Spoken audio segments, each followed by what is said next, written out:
Alright, so here's an overview of the printer.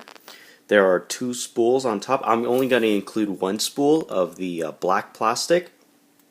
Actually, if you want, you can either choose from the black or the white plastic. That's silver on there. This is just for demonstration purposes, but I'll include one spool for you, so you can test out the printer and try it out for yourself. Plastic, the spools, they are 1.75 millimeter diameter PLA. I recommend, I'll send you the links to what I used in this printer for the best results. It's about $22 or so shipped for about 1 kilogram of material, and that'll last you quite a bit. I print quite a bit of stuff, and it lasts me maybe 3 or so months per spool, and that's only about $22 shipped from Amazon, so it's extremely cheap. So let's go over some printer anatomy. So this right here is the y-axis. Actually, this is the x-axis right here. This is going to slide back and forth this way.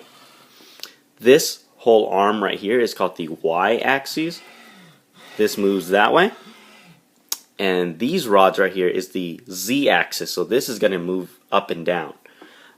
This right here is called the extruder. This is where you get the filament.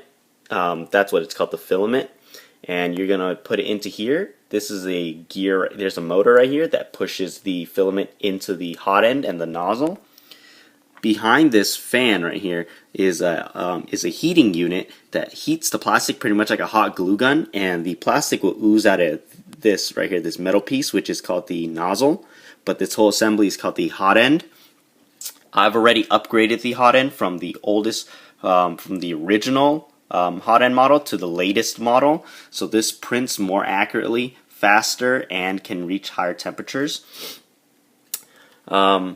This right here is a cooling fan for the hot end, and over here there is another fan that blows air through this duct in front of the nozzle. That is to cool the plastic that is coming out. So you want the plastic to be hot when it comes out, but then you want it to be cool when it's placed on that layer to cool down the plastic. Like if you ever worked on with like a hot glue gun for like arts and crafts or something, if it's too hot and you try to put like another layer on top of it, it's still really gooey. So you want it to be hot coming out so it melts the plastic, but right when you place it down onto the surface, you want it to cool down. So this surface, this blue surface right here, is just blue painter's tape. I'll include a roll also. You will have to put painter's tape on here for the plastic to stick. That is the downside of not having a heated bed, but that is a good side in that it is pretty cheap and just relatively easier to use than a heated bed. This is the brand that I found that works the best.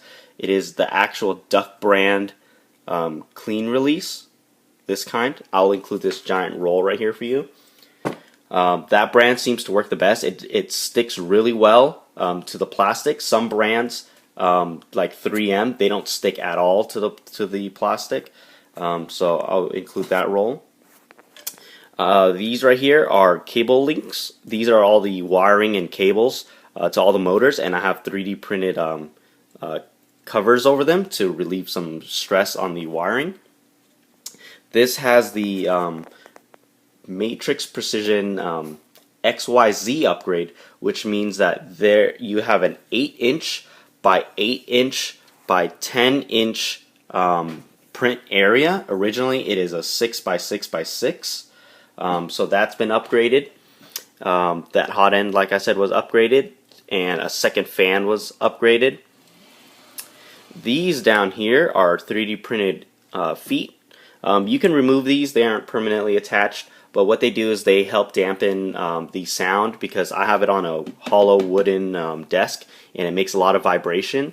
So I also have these pads, which I'll include. These are anti-vibration pads, so it eliminates a lot of the shaking and a lot of the noise coming from the printer.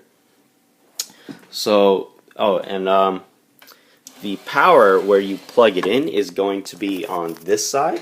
It's a little bit hard to see the angle from here, but this is the USB cord where you're going to plug it into your computer. You can run it. You can use this printer with or without a connected to a computer, but you will need a computer to download the files and upload the files.